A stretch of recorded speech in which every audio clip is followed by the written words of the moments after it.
মারমা ভাষায় বান্দর মানে বানর এবং বান মানে বাঁধ। একসময় বান্দরবানে বানরদের একটি দল বাঁধ পারাপার হতো, যা থেকে এই এলাকার নাম বান্দরবান।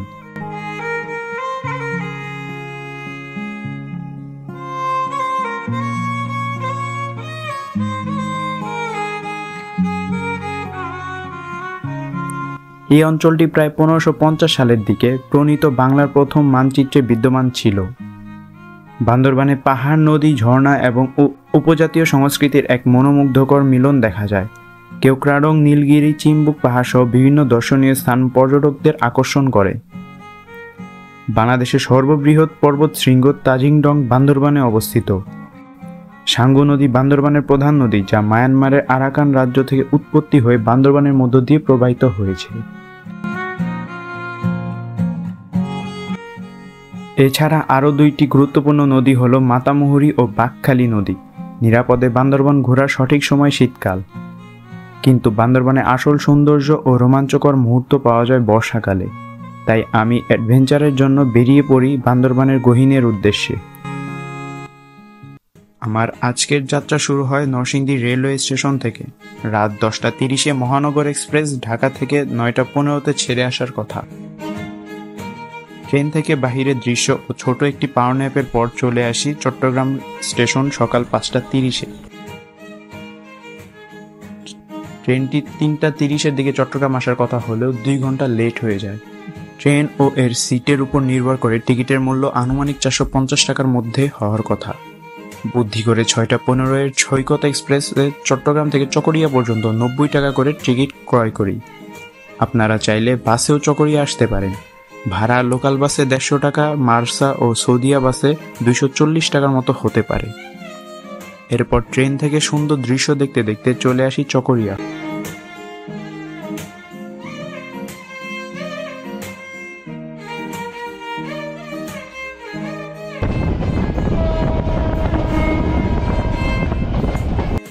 সেখান থেকে 60 টাকা দিয়ে অটো ভাড়া করে 6 জন চলে আসি চকরিয়া সিএনজি স্টেশন। সেখান থেকে সিএনজিতে জনপ্রতি 40 টাকা দিয়ে চলে আসবেন মানিকপুর ঘাট। মূলত আমরা বান্দরবানের গহীনে হোয়াইট পিক স্টেশন নামক ঝুমঘর ভাড়া করি, যা মাতামুহুরী নদী দিয়ে যেতে হয়। আপনারা যদি ঝুমঘর ভাড়া করেন তাহলে রিসোর্টের পার্সোনাল বোট আপনাদেরকে মানিকপুর ঘাট থেকে আনা নেওয়া করবে বিনামূল্যে। আমি রিসোর্টের এফবি পেজ ডিসক্রিপশন বক্সে দিয়ে দিব। এই রিসোর্টের হয়তো ইন্টারনেট নেই, বিদ্যুৎ নেই, কিন্তু আছে প্রাকৃতিক সৌন্দর্য। পাহাড়ের উপর ঝুমঘর, নদীপথ, আদিবাসী গ্রাম, ঝিরির ঝর্ণা। রিসোর্টে আসার পরেই আপনারা ঝুমঘরে যেতে পারবেন না। দুপুরে খাওয়া দাওয়া শেষ করে পরেই আপনাদেরকে যেতে হবে। তাই এই সময়ের আগে আপনারা চাইলে ঝিরি থেকে গোসল করে নিতে পারেন।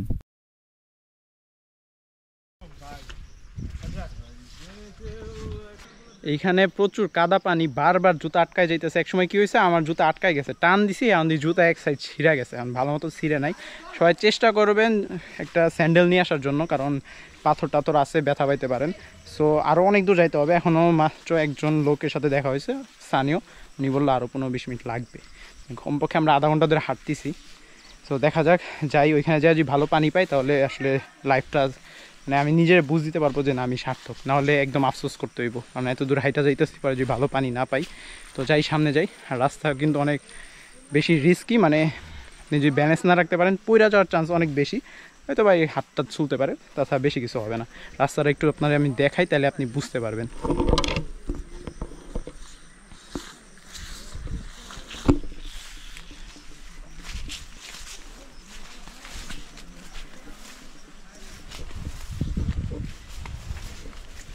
ওয়াও, জাস্ট ওই পাহাড়টার দিকে একবার দেখেন, পাহাড়টা কত বেশি সুন্দর লাগতেছে, একদম অস্থির লাগতেছে পাহাড়ের ভিউটা। যদি ওইটা চূড়ায় যেতে পারতাম একদম অস্থির লাগতো, বাট আমার মনে হয় না চূড়ায় যাওয়ার কোনো অপশন আছে। আচ্ছা, যতদূর যাওয়া যায় যাই, বাট পাহাড়ের দৃশ্যটা অস্থির লাগছে। ওইখানে দাঁড়া যে কি একটা ভিউ পাইতাম, অন্যরকম একটা ভিউ। তাও যাই, সামনে যাই যতদূর যাওয়া যায়। আর আমাদেরকে 2টার আগে ব্যাক করতে হবে, কারণ আবার উপরে যেতে হবে, ফ্রেশ ট্রেশ হইতে হবে। তো যাই, সামনে যাই। অনেকে বলতে পারেন ভাই ঝিরি এটা কই থেকে শুরু, এটা বুঝবো কীভাবে বা চিনবো কীভাবে? আপনি জাস্ট এই ঝিরির যে দিক দিয়ে আসতেছে এদিক দিয়ে জাস্ট হাঁটতে থাকেন। এই ঝিরির যেখানে মাথা, ওইটাই হচ্ছে ঝিরির মেন পয়েন্ট। এটা শুধু জাস্ট হাঁটতে থাকেন, আর এটা আপনি দেখলেই চিনতে পারবেন ঝিরি ধইরা জাস্ট হাঁটতে থাকবেন, আর কিছু না।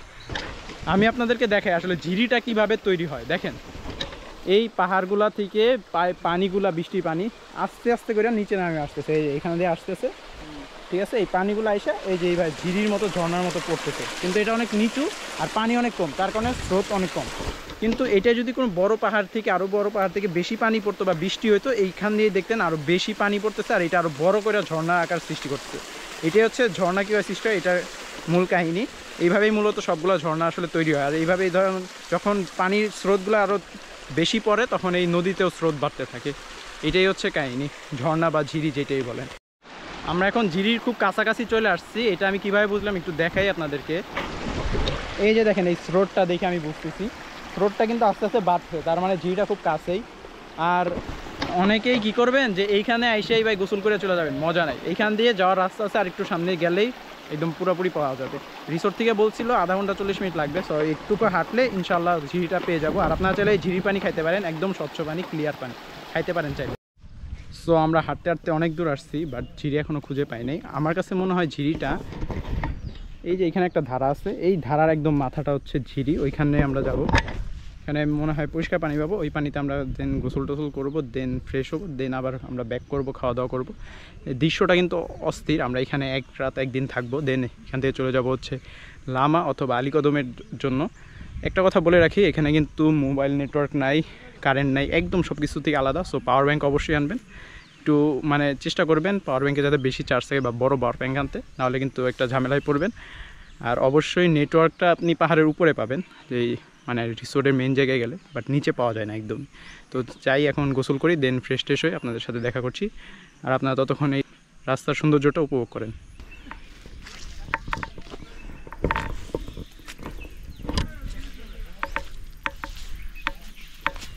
বান্দর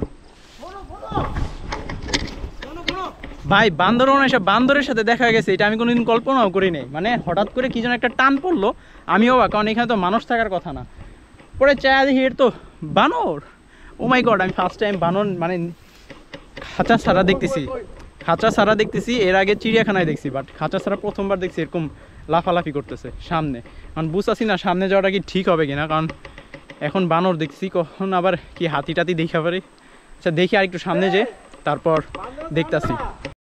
আমি ভাই এখন এতটা বেশি গহীনে আসছি, আমি বলতে পারি না। ঝিরি আরও অনেক দূর, ঠিক আছে। এখানে একটা ছোট ঝিরি আছে, এই যে এইখানে একটা ছোট ঝিরি, বাট বানরগুলো দেখার পর থেকে ওরা সবাই দাঁড়ায় গেছে, ওরা আসতে ভয় পাইতেছে।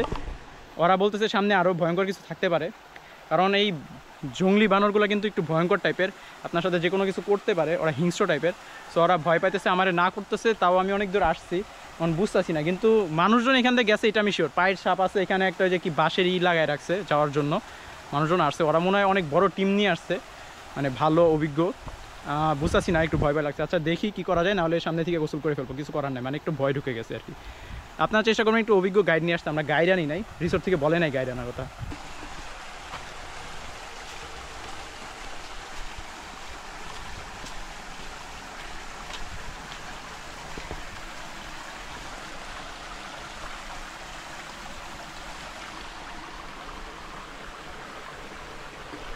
এখানে একটা পাথর আছে, এখানে একটু বসে দেখি কোনো বানর দেখতে পাই কিনা। আমি আপনাদেরকে একটু দেখাবো। ভয় ভয় লাগতেছে আসলে, গহীনের মধ্যে এইভাবে একা একা আসছি, ওরা পিছনেই আছে। আমি চলে যাবো এখনই, ভালোই লাগতেছে এখানে বসা।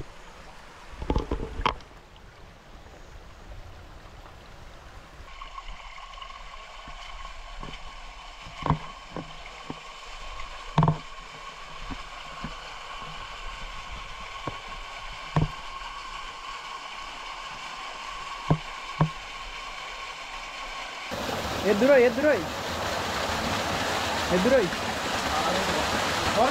আচ্ছা আচ্ছা আচ্ছা।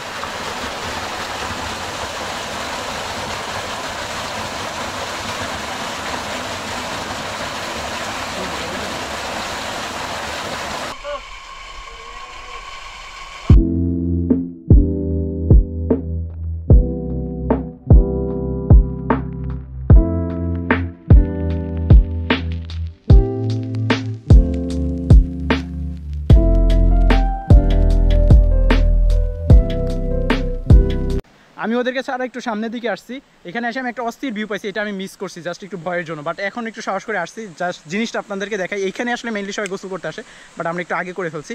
আপনারা অবশ্যই এখানে আসবেন, কিন্তু এর থেকে আগে যাবেন না, এর আগে রাস্তা নাই।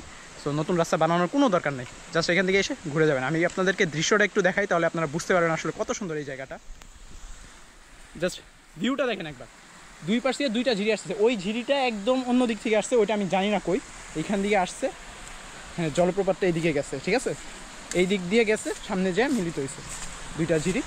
আর স্রোতটা দেখেন, এই যে হচ্ছে মেইন জায়গা। আমি নিচে যাইতে পারতেছি না, আমি উপর থেকে একটু দেখালাম আপনাদেরকে। না আসলে এখানে আসতে পারেন বড় টিম নিয়ে, আমরা যেহেতু 6 জন, আর আমাদের বয়স খুব কম, অভিজ্ঞতাও কম, তো আমরা বেশি সাহস দেখাচ্ছি না, এখন এখান থেকে চলে যাবো। আর যেহেতু বর্ষাকাল, রিস্কি অনেক বেশি। আমরা আসার আগেই শুনছি বান্দরবনে 3 জন মারা গেছে এই মাতামুহুরী নদীতে, যার কারণে প্যারেন্টসরাও অনেক বেশি টেনশনে ছিল, তাও আসছি একটু রিস্কি নিয়ে। তো কোথাও ফ্লাশ ফ্লোড হইলে আবার আরেক ঝামেলা, যেটার কারণে 3 জন মারা গেছে, তাই আমরা রিস্ক নেবো না, এখন এখান থেকে বেরিয়ে যাব, দেন আমরা আমাদের জুমঘরে ফিরে যাব। সো রিস্ক নেওয়ার কোনো দরকার নেই, যতটুকু এনজয় করতে পারবেন ওইটাই স্যাটিসফাই। আর একটা কথা না বললেই নয়, আল্লাহর সৃষ্টি যে কত সুন্দর, এটা এগুলো দেখলে বোঝা যায়। এইসব গইনে না আসলে এগুলো আসলে বুঝতে পারবেন না, কত সুন্দর এক প্রকৃতি দেখছেন, কোনো কোলাহল নাই, একদম নয়েজ ক্লিয়ার, ফ্রেশ হাওয়া, কোনো কোনো ধরনের পলিউশন নাই, সাউন্ড পলিউশন নাই, একদম নিরিবিলি, একদম অস্থির লাগতেছে আমার কাছে। প্রকৃতিটা একবার দেখেন, ভালো লাগবে।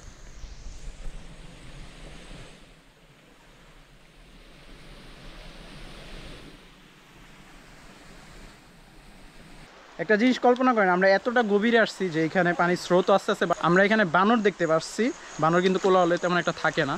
সো আমরা অনেকটা গহীনে আসছি, আর গহীনে যাওয়া ঠিক হবে না, রিস্কি হয়ে যাবে। এখন আমরা এখান থেকে তাড়াতাড়ি ব্যাক করবো, আমাদের জন্য এটাই ভালো হবে, কারণ আবার যদি বৃষ্টি আসে, পানির স্রোত বাড়লে আমরা বের হতে পারবো না, একটা ঝামেলায় পড়বো। আর তেমন একটা চিনিও না, পর কোথায় কি বিপদ আছে বলতে পারি না, বন্য পশু পাখি থাকতে পারে, দেন এখানে অনেক ধরনের প্রবলেম তো হয় বান্দরবনে মাঝে মধ্যে। তাই আমরা এখন খুব দ্রুত বের হয়ে যাব, আপনারা চেষ্টা করবেন 10টা-11টার মধ্যে চলে আসার জন্য। সো আমাদের এখানে দুপুরে খাবার আসছে, আমরা এখন এগুলা ইয়া করব। আমাদের এখানে আজকে মনে হয় মুরগি অথবা হাঁসের খাবার, এটা খাওয়া দাওয়ার পরে হচ্ছে আমরা এটা খাওয়ার পরে ডিরেক্ট আমাদের জুম করে যাব। সো এখন এটা আমরা খাইতে বসবো, তারপর আপনাদেরকে লাঞ্চটা দেখাচ্ছি, তাহলে আপনাদের একটা আইডিয়া হবে খাবারের মানটা সম্পর্কে। সো চলুন শুরু করি। মুরগি দিছে না আজকে, এটা মুরগি। আরে উপরে কন্ট্রিবিউট করো ভালো মতো, ভাত অনেক আছে, যার যেটুক দরকার একটু নিয়ে নাও আগে বাদ দি। আর ডাল এটা না, ডালটা তো চেহারা বেশি ভালো লাগলো না। আচ্ছা লাঞ্চটা তাহলে শেষ করে রাখ ইয়াগুলি। ভাত তো মনে হয় আনলিমিটেড, ভর্তাও দিছে মনে হয়, ভর্তা নাই, এই যে ভিতরে মনে হয় ভর্তা আছে। তো তাহলে ভাত ডাল আনলিমিটেড দিচ্ছে। আচ্ছা ঠিক আছে, ভাতে চামচ ধর, এটা ভাত দাও মনে হয় না কি। সো আমরা হচ্ছে কটেজে চলে আসছি। কটেজে আসতে অনেক বেশি সমস্যা হয়েছে, তার কারণ কটেজ অনেক বেশি উঠছে, আর পুরাটাই হচ্ছে খারাপ পাহাড়, ভালো মতো সিঁড়িগুলোও কাটা নেই, অনেক জায়গা ভাঙা, তো অনেক বেশি কষ্ট হয়েছে। অলমোস্ট 20 মিনিট ভাই এই পাহাড়ে ট্রেকিং করতে হয়েছে। আচ্ছা যাই হোক, সবাই মিলে উঠছি, আলহামদুলিল্লাহ ভালো, কারণ সবাই এখানে এনজয় করতেছি জুম ঘরে। দেন একটু পর যাবো হচ্ছে আদিবাসী গ্রামের দিকে, যদি আমাদের কপালে থাকে, তার কারণ হচ্ছে বোটটা সবসময় ফ্রি থাকে না, ফ্রি থাকলে আমরা ইনশাল্লাহ যাব। আর এখন হচ্ছে আমি এখানে শুয়ে আছি, এটা হচ্ছে ওদের কটেজেরই, আপনি যদি উপরের 2টা জুমঘর নেন তাহলে এটা পাবেন, আপনি এখানে এসে চিল করে শুয়ে থাকতে পারবেন। আপনার জাস্ট এখান থেকে ভিউটা দেখাই তাহলে বুঝতে পারবেন। আর জুমঘর থেকে কালকে সকালে আমি ভালো ভিউ পাবো ইনশাল্লাহ, তখন আমি সকালের ভিউটা দেখাবো, এখন আর কিছু দেখাচ্ছি না।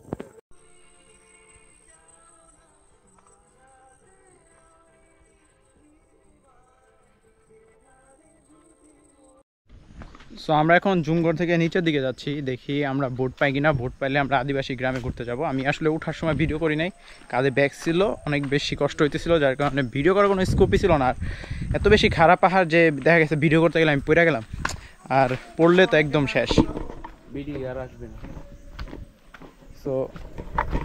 সো বুঝতেই পারতেছেন। আর আমি এখন যাওয়ার সময় আপনাদেরকে রাস্তাটা দেখাই দিচ্ছি, তাহলে আপনারা বুঝতে পারবেন রাস্তাটা কত বেশি ভয়ঙ্কর আর কত বেশি উঁচা এই পাহাড়টা। একটু দেখাই আপনাদেরকে, এইদিকে একটু দাও না আচ্ছা।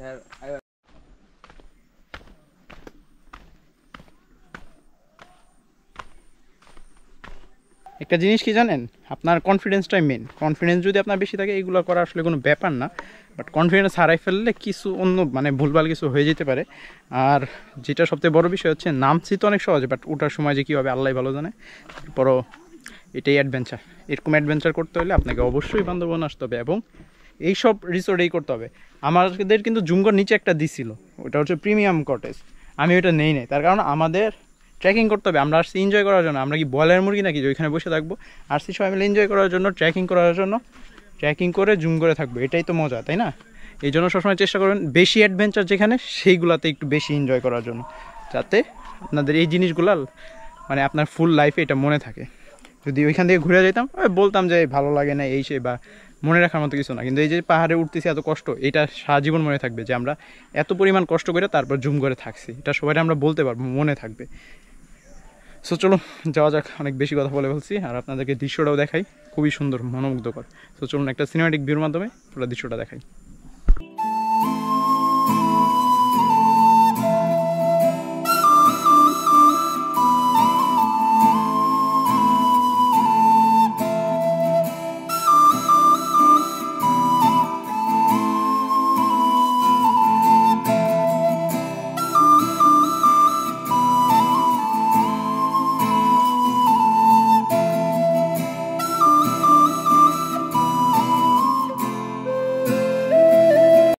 সকাল ও দুপুরে সকল কাজ শেষে আমরা জুমঘরে রেস্ট নিতে চলে যাই। তাদের ভারসাম্যতে একবার কেউ উপরে উঠলে চেক আউটের আগে আর কেউ নিচে নামতে চায় না, কারণ পাহাড়টা অনেক বেশি উঁচু ছিল। কিন্তু আমরা তো টাইম পাস করার জন্য আর এখানে আসিনি, আসছি অ্যাডভেঞ্চারের জন্য। তাই রিসোর্টের নৌকায় চলে যাই আদিবাসী গ্রামে, সেখানে তাদের ঐতিহ্য ঘুরে ঘুরে দেখি। আপনারা এখান থেকে মানিকপুর থেকে এখানে আসেন না? মানিকপুর থেকে যেটুকু আসেন এতটুকু মন্দির, তাই না? তো আমরা এখন একটা পাড়ার মন্দিরে আসছি, মন্দিরটা একটু ঘুরে দেখবো, তারপর এখান থেকে চলে যাব। আমাদের সময় হচ্ছে মাত্র 30 মিনিট। ভাই পাড়ার নামটা যেন কি বলছিলেন? মিরিঝিরি পাড়া। এটা হচ্ছে কি মিনঝিরি? ও আচ্ছা, মিনঝিরি পাড়া। এটা হচ্ছে আমরা যেই রিসোর্টে উঠছি ওটার খুব কাছেই। আমরা বিকালবেলা আমাদেরকে বলছিল বোটে একটু পাড়ায় নিয়ে যাবে আর কি, আদিবাসী গ্রামে। এটাই হচ্ছে সেই গ্রাম। আর এই তো এখানে একটা মন্দির আছে, একটু দেখি তাদের সংস্কৃতিটা দেখি, দেন আমরা এখান থেকে ব্যাক করবো আর কি বাড়ির উদ্দেশ্যে। এখানে পাহাড়ি চাটা খেলাম, মানুষজন দেখলাম ভালোই, এখানে অনেক বাঙালিও বসবাস করে। তো একটু ঘোরাঘুরি করি, দেখি, তারপর এখান থেকে চলে যাব। আসার সময় রিসোর্টের বোট আপনাদের জন্য অপেক্ষা নাও করতে পারে, তাই সেখানকার লোকাল বোটে 100 থেকে 150 টাকা দিয়ে চলে আসবেন আপনাদের রিসোর্টে। সন্ধ্যার দিকে আপনাদেরকে নাস্তা হিসেবে মুড়ি, চানাচুর বা চা বিস্কুট দেওয়া হবে। নাস্তা শেষে চিন্তা করলাম একবারে বারবিকিউ করে তারপর জুমঘরে ফেরত যাব।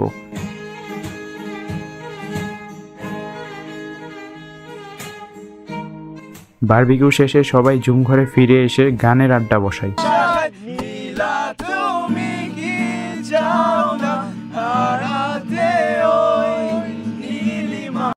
এবং এর মাধ্যমে আমাদের শেষ হয় ইন্টারনেট ছাড়া বান্দরবনের গহীনে একদিন এক রাত। পরবর্তী দিন যাব মিরিঞ্জা ভ্যালি, তাই মিরিঞ্জা ভ্যালির পর্ব দেখতে হলে চ্যানেলটি এখনই সাবস্ক্রাইব করে রাখতে পারেন। আলীকদমের উদ্দেশ্যে রওনা দেওয়ার আগেও আমাদের প্ল্যান ছিল আলীকদম ডিম পাহাড় ও আলীর গুহা দেখতে যাব, কিন্তু সিএনজি ড্রাইভার বলল ডিম পাহাড় দেখতে অনেক সময় লাগবে, যার কারণে ট্রেন মিস হওয়ার আশঙ্কা থাকে। তাই রিস্ক না নিয়ে হঠাৎ করেই মিরিঞ্জা ভ্যালির প্ল্যান করি। তাই সেই ভিডিওটি দেখতে হলে চ্যানেলটি এখনই সাবস্ক্রাইব করে দিন এবং ভিডিওটা ভালো লাগলে লাইক করে দিতে পারেন।